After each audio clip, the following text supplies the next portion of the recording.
Good Sunday morning, everyone. Welcome to Healthy Bodies Talk with Christopher Sasha. I'm Christopher Sasha. I'm a functional health strategist. I'll be your host. I'm sitting here with Jovi at the end. She's going to be translating for Lupe. Lupe is my main guest here today. So I do have to give a disclosure here because this is medical. So here it goes. Healthy Bodies Talk. The content on this is going to be for information and entertainment only. Do not use this as being a substitute for professional medical attention, diagnosis, and or treatment. Cool? Cool. Now, there's a lot of misinformation about type 2 diabetes out there on the market, and a lot of it's coming from our healthcare system. And our healthcare system are the individuals and the organizations that we are supposed to be trusting with our health, like our doctors, diabetic educators, nutritionists, dietitians, the CDC, the American Diabetes Association. They're not telling us the truth about type 2 diabetes. And that's what we're going to be discussing here is the truth about curing type 2 diabetes. This is a $446 billion industry in 2019 alone. In 2019, diabetes cost Americans $446 billion. In 2017, just 2 years prior, it cost $237 billion. So it keeps going up and up. This is 4 years later, so it's well over $500 billion that type 2 diabetes is bringing into the healthcare system. And the healthcare system doesn't want the truth to get out because they want to protect that $446 billion cash cow. All the while, type 2 diabetics in America are getting sicker and sicker.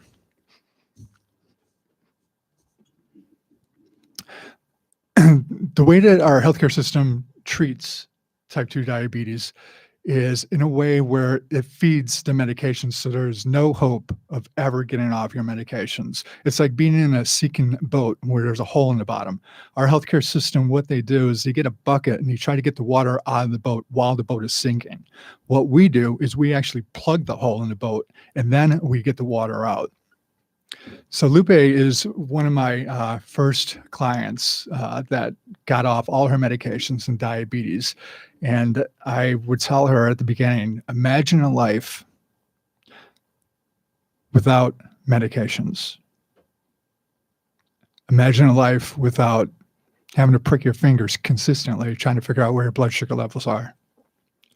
Imagine a life without having to worry about the many other diseases and medications and surgeries that come along with the complications of type 2 diabetes, like amputations, blindness, dialysis. These are the things that Lupe doesn't have to worry about anymore because she tried a different method. She went outside of the perimeters of our healthcare system and she found a different world. You don't know what you don't know. And Lupe found out how to do this. And I'm thankful that she's here to tell her story. So without further ado, this is Lupe, and Jovi is going to be translating whatever Lupe can't say in English. So a little bit. So Lupe, when I first met her, she was not happy at all. She was in pain. She was sick. She was on a lot of medications. She had frequent seizures. She was in a revolving door with emergency rooms throughout the Chicagoland area. And she was on the cusp of having to have blood transfusions. And now she's off all her medications and she's no longer diabetic. And we're going to go through kind of the process of how that all happens. So the rest of the time, I want to talk to Lupe and find out kind of what your lifestyle was before you were becoming a diabetic, kind of foods you came from. The Hispanic culture is very prone. There's a lot of diabetes in the Hispanic culture because of the foods that they eat and the lifestyles they have. So I'm going to hear a little bit about that. And then I want to go into the day that you were diagnosed, what you were thinking about, how you felt, and then the preceding 25 years of being treated by our healthcare system for diabetes and never getting out the medications. And in fact, just the worse, getting more and more medications and getting sicker and sicker with the way that they treat diabetes here in America. And then I want to go over the day that we met and you applying the strategies and ideologies that I asked you to do and where we are today. Cool? Cool. Okay. So let's go over this kind of chronologically. So tell me a little bit about how your life was before you were a diabetic and at what age? For today, this good morning. For you looking for a long time. And me, 5 or 6 years ago. For you looking for first time. Um, my, and me, this, ¿cómo se dice triste? Sad. Sad. Um, my this different for my diabetes, alta pressure, cholesterol, attacks. For now, there's nothing. I check my doctor for routine. They check the doctor for 3 or 4 months and check on me and check in April 21. My doctor is and me is really really happy for nothing. Um, only I checking for me um coloscopia. That's okay. And endoscopia. There's Colonoscopy? nothing. Colonoscopy. Okay, so everything's There's good. nothing. For me, that's really really happy for thank you for Christopher en ¿cómo se dice encontrar en mi vida? That you found in her life Cuando él apareció en mi vida. because you came into her life. You have to get back in it. So she's saying that that she's grateful that you came into her life. ¿Y di más? En mi this man, en mi persona, this now different. This she's heavy cuando in the Christopher. This high for 280 now 150 pounds. So you went from 280 pounds down to 150. Let's go back to before you were a diabetic. Where were you living? Were you living here in the United States or in Mexico? You Yeah. were here in the United States. In the United States. And your culture, I know, is food is very important, and you guys are very close to food, which because it's part of your culture. There's a lot of refined beans. There's a lot of tortillas, a lot of carbohydrates. So kind of talk about what kind of foods you were eating. Were you eating often? Did you exercise at all? And did you do anything? Did you, your lifestyle, kind of talk about that a little bit. Yeah, there's a now is No, pero antes. antes no later this eat everything tortilla rice Mexican food. Now my change then now there's different. Yeah, but I want to stay back then. We're going to get to the now later, but let's talk about the past first. What caused, let's get to what caused the problem in the first place. Vamos a hablar del pasado ahorita. Okay. De cómo te pusiste de diabética. For heavy más de diabetes, alta presión, cholesterol, attacks. You want me to translate a little bit? Yeah, I want to go back to instead of getting right into the diabetes right away, I want to get into how life was a little bit before that. So, ¿cómo era tu vida antes? En el principio, cuando empezaste con el diabetes, ¿qué comías antes? De todo, there's everything. So she would eat everything. In the Mexican culture, she would have the tortillas, the rice, the beans. ¿Y qué más, Lupe? Hamburgers, Hamburgers. pizza, Ujú. just eat everything. So were you eating late at night also, right before you went to bed? ¿Comías antes en la noche? Yeah, 3 or 4 times. So you would eat 3 or All 4 day. times per day? Yeah. Okay. And then were you doing any kind of exercising? Were you doing any kind of physical, manual labor, working in a factory? What were you doing for work? ¿Qué estabas haciendo de trabajo? Nothing. So what would you do throughout the day? ¿Qué hacías durante el día? De Solo trabajo. comer y dormir. The sleeping. She would sleep and eat. Sleep and eat. Yeah. And that was your day. Mm. And Yeah. how long did that last still? About what age? ¿Hasta qué años? Hasta que lo conocí a él. Until she met you. That's when she started changing. But you, no, I don't want to talk about the change Okay. yet. Did you ever have a job before? Did you not work She ever? she would take care of kids. So she was like a babysitter. Okay. And she would take care of the household. So you would do some kind of manual labor because you had to lift up the kids and you had to do some cleaning around the house. Mhm. So you Yeah. had some kind of physical movement. Mhm. But when you weren't with the kids, you weren't at the job, you were sitting watching TV. Yeah, only watching TV and playing for the children. Eat the lot all day. Well, yeah, people in the office now that I'm at, they'll walk by the secretary's desk and they'll grab like a handful of M&Ms.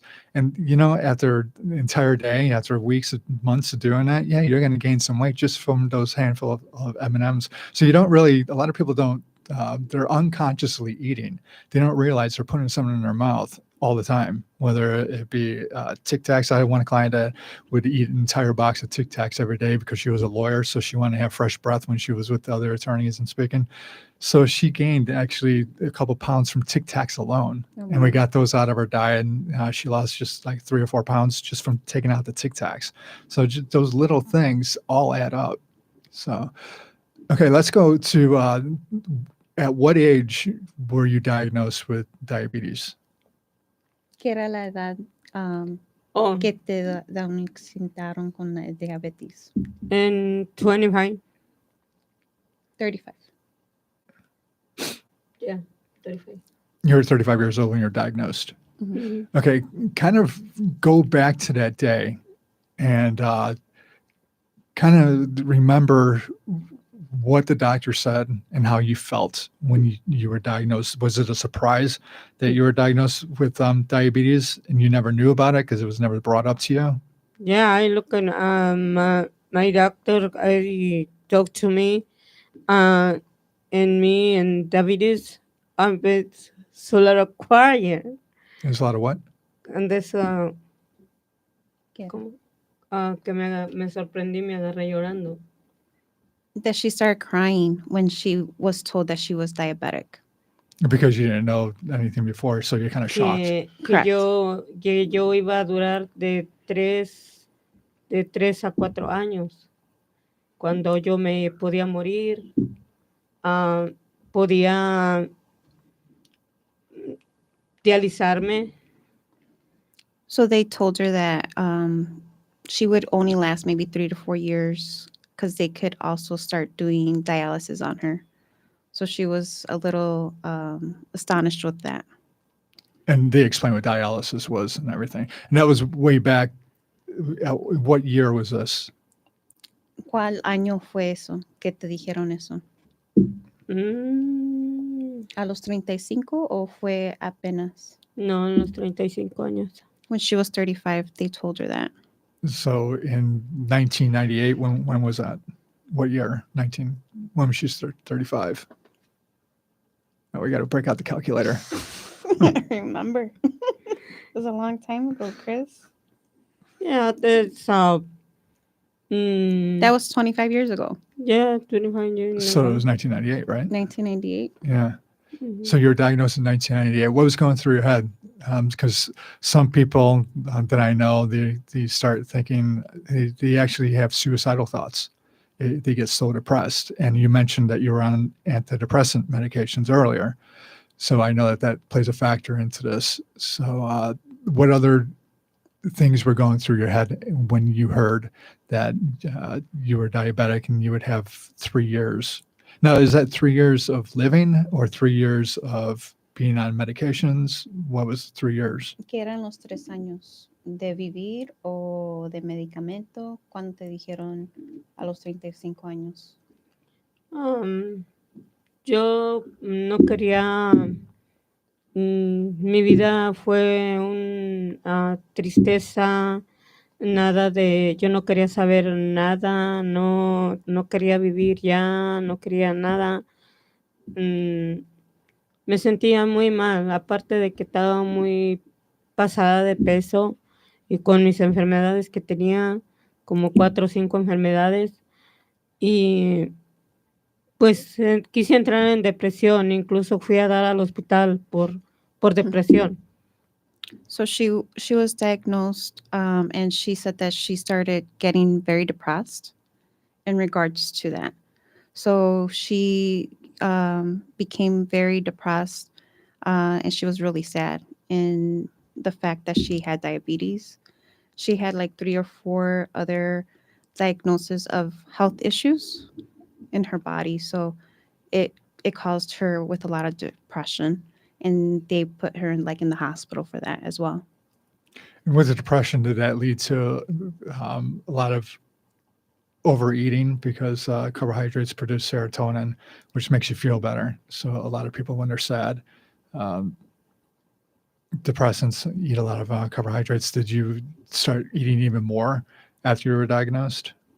¿Estabas comiendo más cuando te da? Ya. So Ya you're actually estaba, getting worse with that. incluso hasta un pie me iban a cortar ¿Cuándo?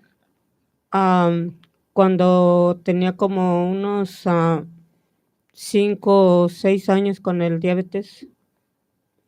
So after being diagnosed with the diabetes, about 5 years later, she said that they were going to try to amputate her leg, but I guess they didn't. Oh, because they didn't. Okay. So, okay. What was the first medication that you were put on? ¿Cuál fue el primer medicamento? Yo empecé I taken for the medication for metformin. Metformin? Yeah, for 25 years, and later insulin. Yeah, I taken for medication for cholesterol, alta presión, yeah, alta presión, colesterol, eso, y yeah, just taken for the pills for the diabetes. Now, the seizures, I remember you only had one after I met you. The seizures were due to the medications. What were the seizures? Why were you having the seizures? Yeah, I taken for the No, pills. why were you having the seizures? Was it Porque from the estaba- medications? What was it from? What was causing the seizures? ¿Qué estaba causando los ataques? Por mi depresión. No, pero ¿por qué estabas agarrando los ataques en tu cuerpo? ¿Fue por el medicamento o No, eso fue antes. que Ah. tenías los ataques Ajá, antes que del diabetes? antes del diabetes. So before she was diagnosed or became a diabetic, she would have seizures throughout her life. Oh, so she had them before. She had 'em before. Being diagnosed as being diabetic. Exactly. Okay. Yeah. All right. And then kind of like go through sporadically throughout the time. Every time you went to, how often did you go to the doctor once you were diagnosed with the diabetes to check on your A1C, your blood sugar levels, weight, and all of that stuff? How often would you go to your doctors to see if you were progressing or regressing with diabetes? ¿Cuántas veces ibas al doctor cuando te Oh, den cada 2 síntomas? semanas. 2 weeks. Every 2 weeks? Yes. Every 2 weeks for a long time. How many years? Later en ¿Cuántos años? con ¿No era cada 3 meses o era? no, ¿No? ¿Era Mm. cada 2 semanas? sí. So, Porque yeah, it was every my 2 sugar weeks. is So it was every 2 weeks that she would go to the doctors. And for how many years was that? ¿Por cuántos años, Lupe? for 8. 8 years? Yeah. And it was right from the point that you were diagnosed up for 8 years, you were going to a doctor or doctors for 2 years, every 2 weeks, and your diabetes kept getting worse and worse. Is that what happened? Por ese tiempo que estabas yendo al doctor cada 2 semanas, ¿tu diabetes estaba progresando o se estaba No. haciendo peor? Pure. So her diabetes would get worse even after those every 2 weeks that she would see the doctors. Did they give you any advice about food, what to eat? Te dieron, te estaban diciendo cómo comieras bien, Yeah, pero yo no hacía caso. pero ¿cuánto te daban o qué te dijeran para comer? I recommend them for exercise, walking, lo cual yo no hacía nada de lo que el doctor me decía. So she wouldn't do what the doctors were telling her to do, exercise. So I think that's why she would get worse with her diabetes. Did you have a diabetic educator or a nutritionist or a dietitian helping you with your diet? ¿Tenías a alguien que te estaba ayudando con tu nutrición? Ella en the hospital. In the hospital? Yeah. So what were they telling you to eat? ¿Qué te decían que comieras? Oh, ¿Cada 2 horas? yeah.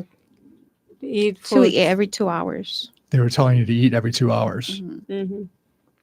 Did they tell you what kind of food to eat? ¿Te decían qué clase de comidas comer? I know, but for me, for Mexican, and this oh no, my food is good. The nutrióloga, there's not liking food. Well, for veggies, turkey, fish. Wait, Oh. this is what the doctors were telling you to eat? Or this is what you're eating now? I want to go back to what the doctors were telling you. ¿Qué te estaban diciendo el doctor antes que comieras? Eso, me decía eso, que hiciera ejercicio, caminara. Pero te decían que comieras pan, ¿no? Ya, que comiera saludable, o sea, vegetales, pescado, pollo. Y yo... ¿Y pan también? Oh, claro. ¿Y arroz? Claro. Eat rice, bread. Mm-hmm. There's everything. There's everything. The doctors told you can eat whatever you want? Is that what you're telling me? ¿Que podías comer cualquier cosa? Te decían. No. Mm-mm. So the doctors would tell her to have, like a healthy eating with her vegetables, but also including carbs, which would be the rice, the beans, also the bread. So they were encouraging her to eat the very things that were causing the diabetes. Mm-hmm. Yeah. So then you were saying that they were telling you to eat every 2 hours. Yeah. Hmm. But it's 2 hours and eat everything. So they were saying that you can eat anything you want as long as you're on the medications. Is that what they were saying? So que podías comer cualquier cosa que tú querías y también tomar tu medicamento, lo que te decían los doctores. Que tenía que comer saludable y tomar I take it for the pills, y for eat vegetales. Mm-hmm. Vegetables. Yeah. No eat rice, no eat bread, no eat potatoes. No, nothing. Are you going back to what you're eating now? Estás viendo. I want to stay with what the doctors were Pero telling you. lo que los doctores estaban diciendo, porque los doctores te dicen que Yo comieras. no hacía lo que los doctores me decían. Yo me caí en depresión cuando me iban a cortar mi pie y yo decía, si me voy a morir, yo no tengo que dejar de comer, yo voy a comer. So what she was saying is that when she got into that depression, that she was going to eat whatever she wanted, basically. And so if she was going to die, she was going to eat whatever she wanted, in other words. So she was still like eating whatever she wanted, actually. So that's what caused all of, I guess the depression's what caused more of the diabetes and more of her health issues. Because you were depressed. Because she was depressed. Because she said, she's like, well, if I'm going to die, I'm just going to eat whatever I want. Because I'm going to eat the foods that I wanted, basically. And this is all revolving because the doctors told you at the very beginning when you were diagnosed that you only have 3 years? Correct. So they told you only have 3 years of life? ¿Te estaban diciendo que nomás tenías 3 años para vivir? Sí. Yes. And they said that you would be on medications the rest of your life also? ¿Estaban diciendo que ibas a estar en medicamentos por el resto de tu vida? Yeah. Sí. Que yo Yes. ya no me iba a aliviar yo con eso que me iban a cortar mi pie y que ya el diabetes lo iba a tener de por vida. Todas mis enfermedades que yo tenía, colesterol, alta presión, todo eso me estaba causando depresión y pues yo lo que hacía era comer y comer y comer y yo lo que estaba subiendo era demasiado de peso y ellos me regañaban porque el doctor, my doctor, just no, please, no eat the food, carbohydrates, no eat, no more. Yeah, it's okay. So she said that she was told that she was going to have the diabetes for life. So that's what caused her to get into a deep depression and that she was going to continue eating the way she wanted. And did you have different doctors? I would assume you had different doctors throughout the 25 years of having diabetes, and no doctor ever said, hey, let's try to get you to lose weight. Let's try to get you out to get the medications. No doctor ever said that to you? Si tus doctores te decían que ibas a bajar peso o no te iban a ayudar a bajar de peso, quitarte el medicamento. Sí me decían eso, pero a mí yo me daba mucha hambre, demasiada hambre. Pero cuando ya yo empecé a reaccionar, antes de empezar a comer cualquier comida que yo comía, yo me tomaba un vaso de agua antes de comer. Y eso fue cambiando mi vida. No, pero estamos hablando antes. Oh, no. Estamos hablando de antes. So, antes que el doctor te No. estaba diciendo, ¿qué te decían los doctores si te estaban dando la oportunidad para decirte, te voy a quitar este medicamento para que no seas diabética? No. So she's saying that the doctors never said that she was going to get off her medication. She was going to be on her medications for life. The short life that they gave you for 3 years. Correct. So after the 3 years, what happened with the doctors? Did they say, hey, she's still alive after 3 years after we told her she won't be?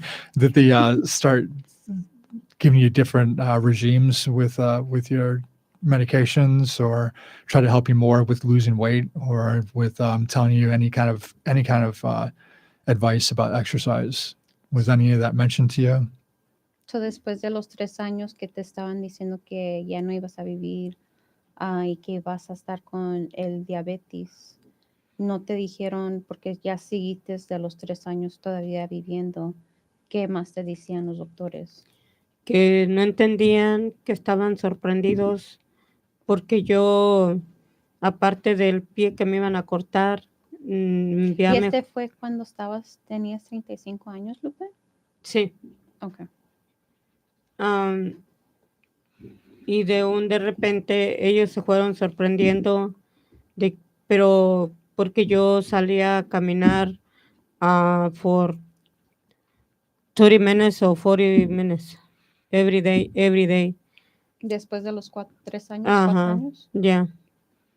So after like 3 to 4 years that she was still alive, she started walking, and that was helping her out.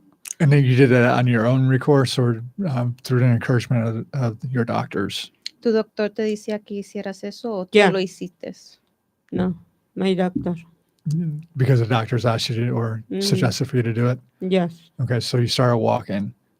Mhm. And how much were you weighing at this time? You started off at 100. And how many pounds were you when you first got diagnosed with diabetes? Because diabetes is a fatty infiltration disease, so it's well known that overweight people are more prone to diabetes. So how much were you weighing when you were first diagnosed with diabetes? Do you remember?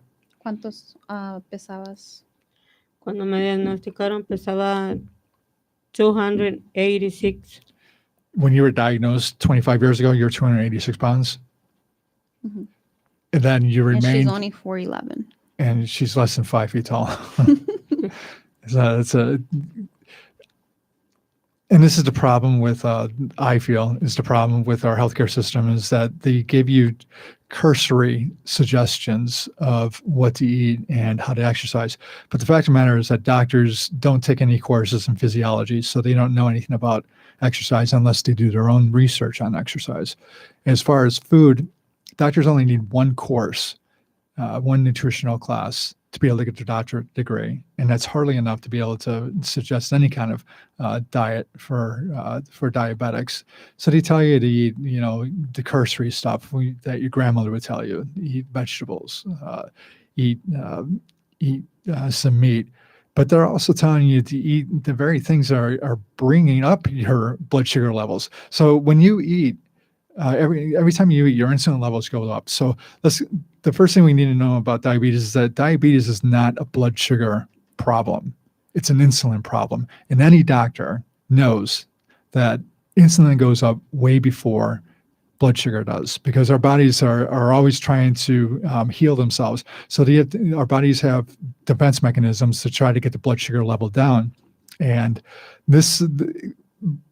everybody has been diagnosed with diabetes, type 2 diabetes, has been a diabetic, pre-diabetic for years before they were actually diagnosed as being diabetic with their doctors, because of the tests that our healthcare system uses. The fasting blood sugar test is the one that they usually use, sometimes the A1C, to diagnose type 2 diabetics. The A1C is a conglomerate of your blood cells, your red blood cells over the last 3 months, and your red blood cells are very sticky. So blood sugar sticks to them.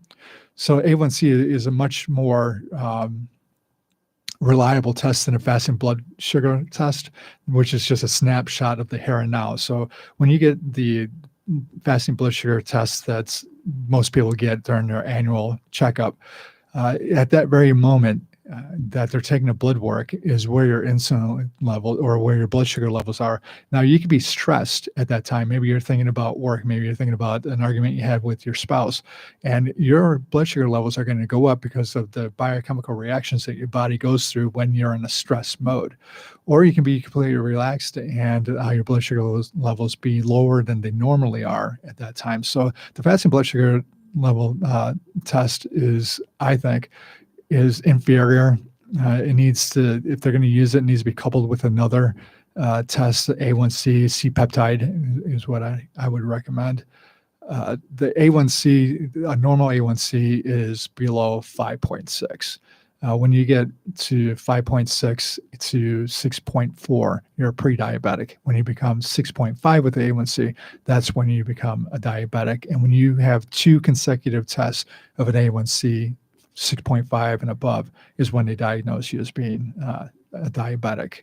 So this whole process has been going on for years and years before your diagnosis, and nobody catches it.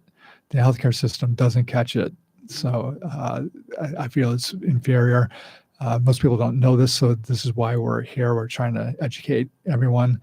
a little bit more on this pre-diabetes, because diabetes is escalating, skyrocketing. It's getting worse and worse. It's not getting better. Our food supply is horrible. People are eating these processed foods that become sugar immediately. And the thing with carbohydrates, especially processed foods, is when you eat that, your insulin levels skyrocket and then they drop like a rock, which makes you feel hungry 2.5 hours later again. So then you eat more carbohydrates, shoots up your insulin level again, which drops like a rock after 2.5 hours. And then you start eating again 2.5 hours. So you have this roller coaster, like Lupe was saying. She was eating every 2 hours, every 2.5 hours, because of the carbohydrates that she was eating. It just makes you feel hungry because carbohydrates are a sugar already. So the body doesn't really have to process that.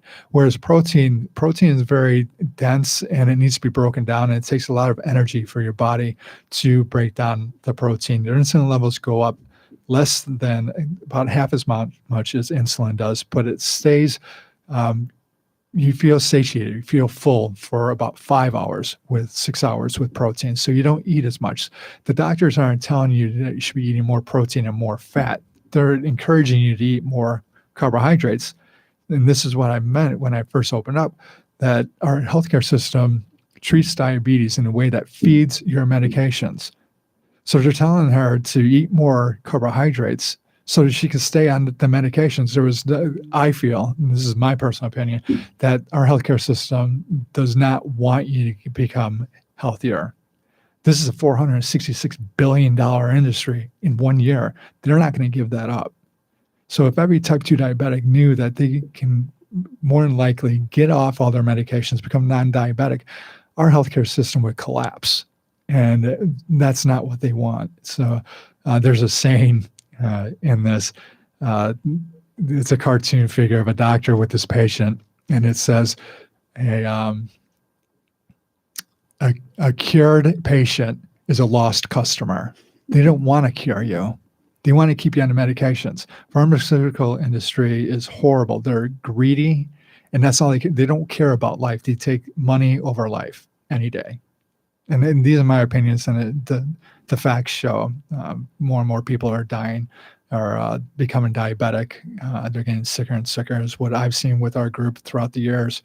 So Lupe is an example of 25 years of our healthcare system so-called treating her type 2 diabetes, and not just treating it, but now she's on more and more and more medications. She's depressed, and she's on the cusp of having to do dialysis because of the treatment that they were giving her. So let's go to, for 25 years of doing that, let's go to when you met me, which was, what year was that? That was 2019, 2020. Yeah, it was before COVID. So it was maybe 2018. 2018. So 2018, I started a more formal group of type 2 diabetics and helping them get healthier. And the reason why I got into it is because my adopted father was also diabetic. He was way overweight. And he wouldn't do anything I asked him to do. We lived maybe about 500 feet from his office, and he would drive the car from the house to the office, 500 feet. He didn't want to walk that. He ate ice cream for breakfast. Everything was horrible food. It was, I remember it was McDonald's Monday night for dinner. Tuesday night was Taco Bell. Wednesday night was Wendy's. We had processed food every single day. And that's how he grew up. And that's the way I was growing up. I didn't know any better than that. And in the end, later on in life, he continued to listen to his doctors. He wouldn't take any of my advice because doctors know better. And he was on his deathbed.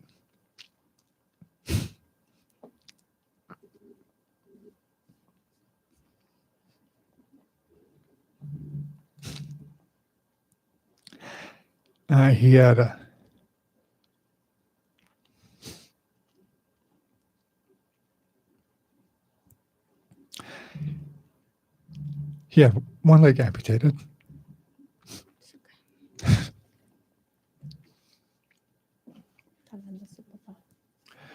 He was 95% blind.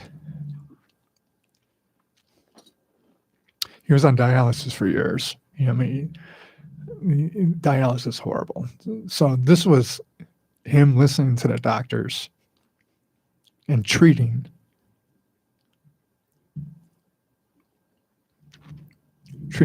diabetes. So this is the reason why I'm in this. So people like Lupe and other people in the group do a lot for me.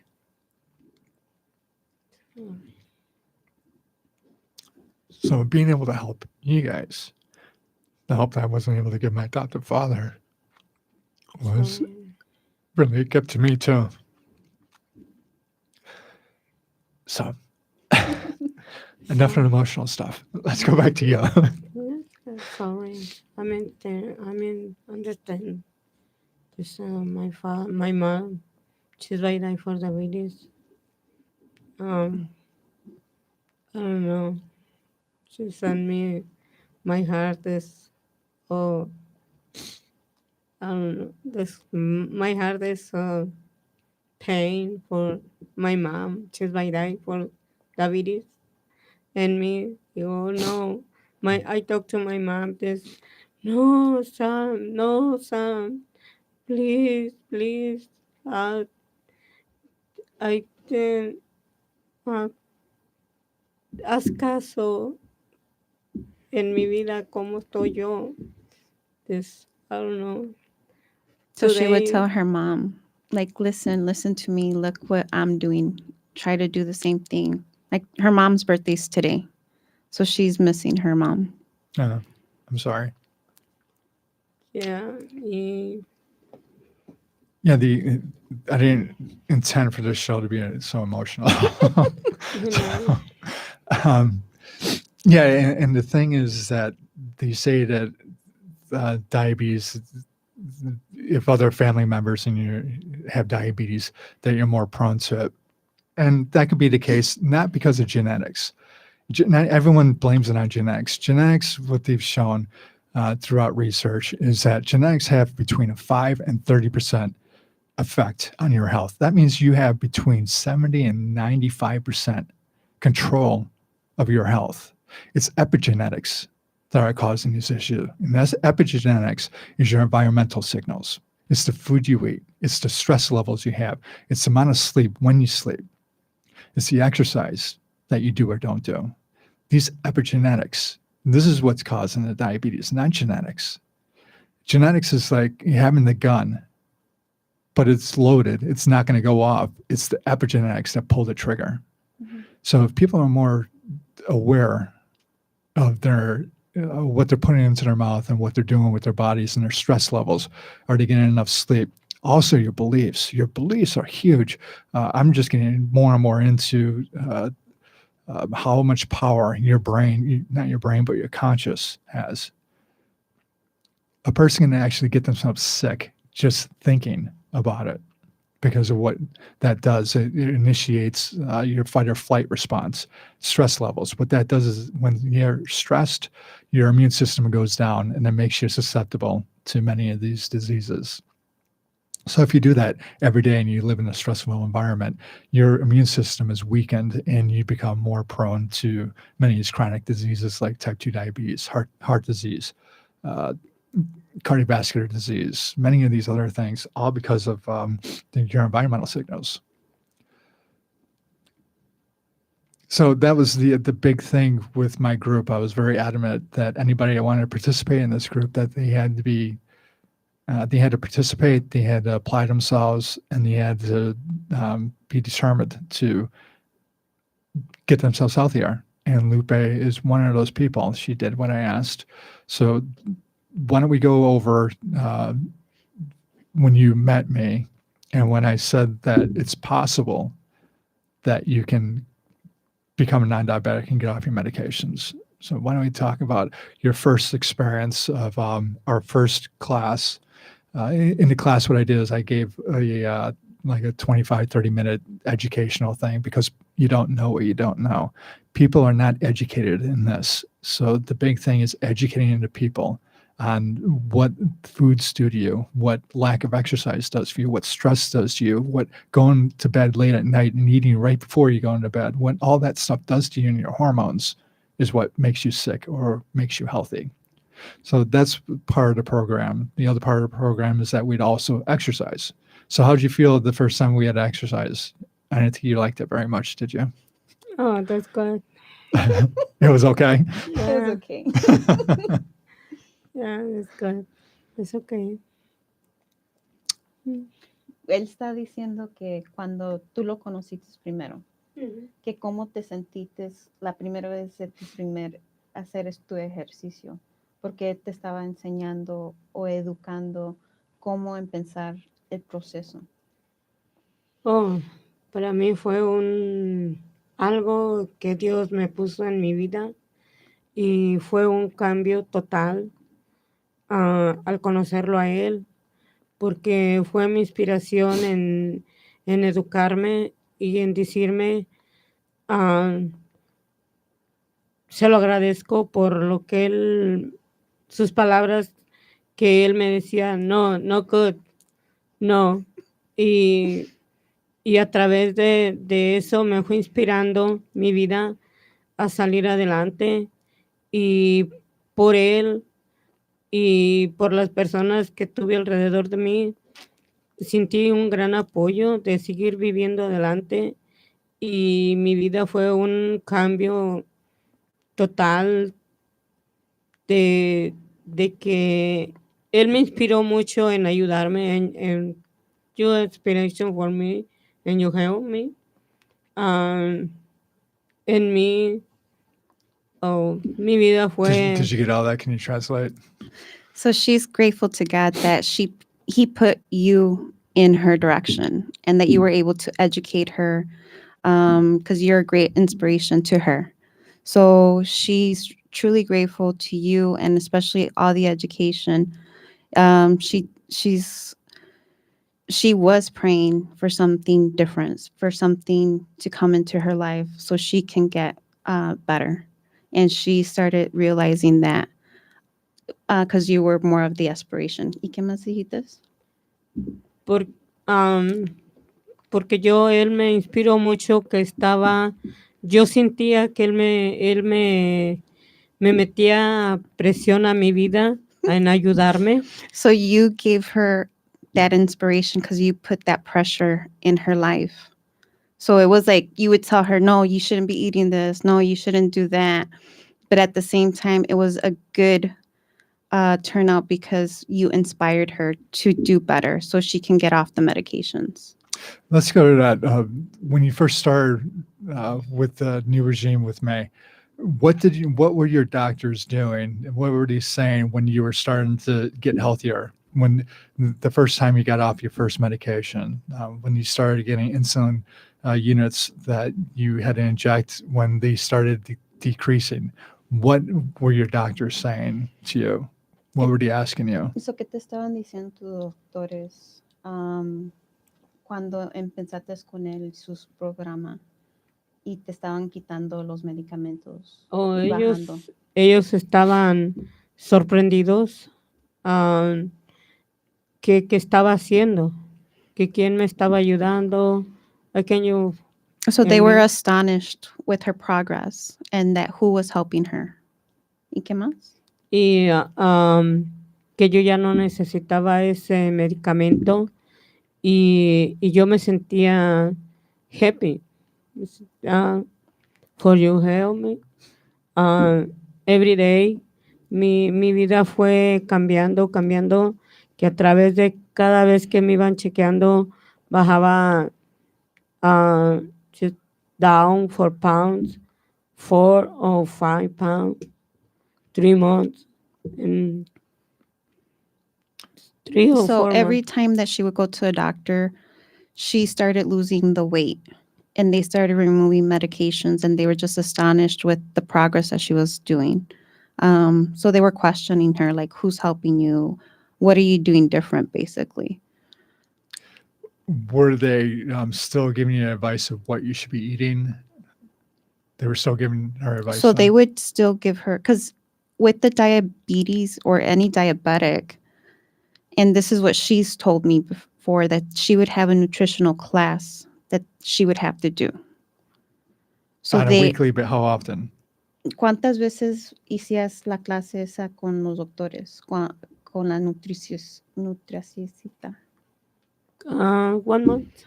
Every month Uh-huh. you had to take a class, Ujú. and in that class they would just go over diet. They want to go over anything else?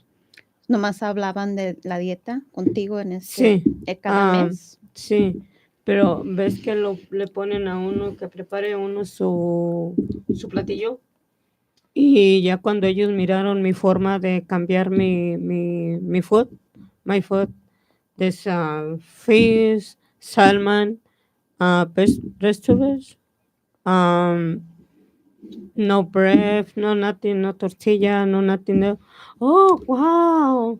They What were astonished happened? because she they're- started changing because of how you were teaching her how to do those foods. That's good. Congratulations. No, I mean, really happy for you help me. What happened? Oh, no. She's like down for 3 pounds, 4 pounds. Yeah. Now your family would also give you a hard time. And this takes a lot of willpower, especially when your family members are trying to get you to eat the foods that they eat, of which got you sick in the first place. And Jovi would tell me that your family members will give you a hard time for not eating their food. How did you, what made you tell them no and be insistent that you were not going to eat their food, that you're going to eat the kind of food that you wanted to eat with the salmon and the chicken and beef and saying off the tortillas and stuff? What kept you going of not conforming with the rest of the family? So, ¿por qué cambiaste tu manera de comer? Porque tu familia te decía o te presionaba que comieras lo que ellos comían, y más cuando tú hacías las comidas. No, yo cocinaba, pero yo hacía lo que él me decía, el festín, todo eso me fue cambiando mi manera de vivir. Pero ¿por qué? ¿Por qué tenías eso? Mi ilusión era bajar de peso. Her inspiration was to lose the weight. So she would do exactly what she would do. But her family, in her family, she has to cook for them. So the traditional Mexican foods, the rice, the beans, the meats, so the tortillas. But when she was preparing, she would prepare her own food separately because of what you were telling her to do for her health. Because she started noticing the medications were coming off, the weight was coming off. So she kept on doing that because that was her inspiration to lose the weight. And that's what everyone needs to do, because this is no easy task. I know trying to change your habits, especially when it comes to food, is extremely difficult. And so you have to figure out a very strong why to keep you going. And that why is going to have to be reminded inside your mind every single time you want to go back to eating the burgers or the French fries, the tortillas, all that stuff. You have to have a strong why. And it sounds like Lupe was very determined, which is very unusual because most people are not that determined. They give in very easily and go back and say, hey, this isn't working fast enough. So Lupe realized that this is not going to happen overnight. She had a mindset of it taking a while for this to work, which eventually it did. And we live in an instant gratification society where everybody wants everything right now. And if I'm now no longer off all my medications tomorrow morning, then it's not working. And I'm going to go back. I might as well just keep doing what I'm doing.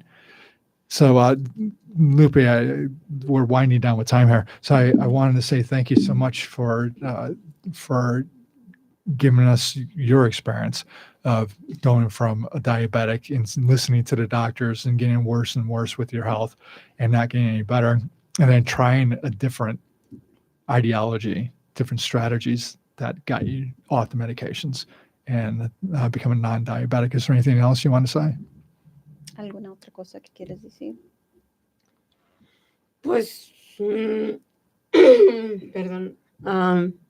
No más que nada darle las gracias por ayudarme a mí y, y estoy muy contenta de haberlo encontrado en mi vida porque mi vida fue diferente total y ahora más que nada todas mis amigas, amigos me ven y me dicen que soy diferente. A mi edad, acá en febrero, February 8, February 9, I mean for 60 years. Now, I mean, my friend, mm, this, oh my God, no, just, I mean, and me, I looking different. Yeah. Yeah, that's different. I mean, really, really happy Okay. for, in April 21, in my 4 months in the goal, this now my 154 now April 21 in this 150. And it keeps Yes, going down. oh my God, my doctor this happy. They said, oh my God, this one more, yeah, this I did 1 more pound. Yeah, now doesn't make happy for you en mi vida. Uh, three years in the go. This, I mean, mi vida era triste. Yo solo, I talked to Jovi. What happened, Christopher? What happened, Christopher? Del virus, this me nothing. My family, she's by die in June. She's by die for the virus. And my aunt, your husband, and my, I don't know, parte de mi familia. So a lot of her family members passed away throughout this time frame that she's been working with you. So she's truly grateful for you and for everything that you've done, because even with COVID that happened, it didn't affect her and her body. Her body's been healthy, basically. And she's truly grateful for what you've done. Well, thank you for coming over here and No, you. giving a story. So I just want to wrap things up here because I know we're running short on time. But thank you so much for joining us today. The main thing here is to educate type 2 diabetics that there is a cure out there. There is a way to get non-diabetic and get off your medications. It's very difficult to do. I would not go at it by yourself. I would absolutely work with your doctor. You are the coach. You are the quarterback of this team. Your doctor works for you. I hear it all the time that doctors will not get tests done that I ask for, so we can see how the pancreas is doing, how insulin is doing. So be adamant with your doctor. If you really want to get off the medications, you really want to become non-diabetic, not have to prick your fingers anymore, not have to worry about amputation, not have to worry about blindness, all these things, dying. Type 2 diabetics, 75% of their deaths are because of heart attacks. That's huge. So, and I know that a lot of diabetics are always concerned about these things, so it doesn't have to be this way. There's a different way. So just reach out if you like. We'll be back here soon, back at 11 o'clock on Sunday, hopefully next week. And I look forward to speaking to everybody then. Thank you for joining us.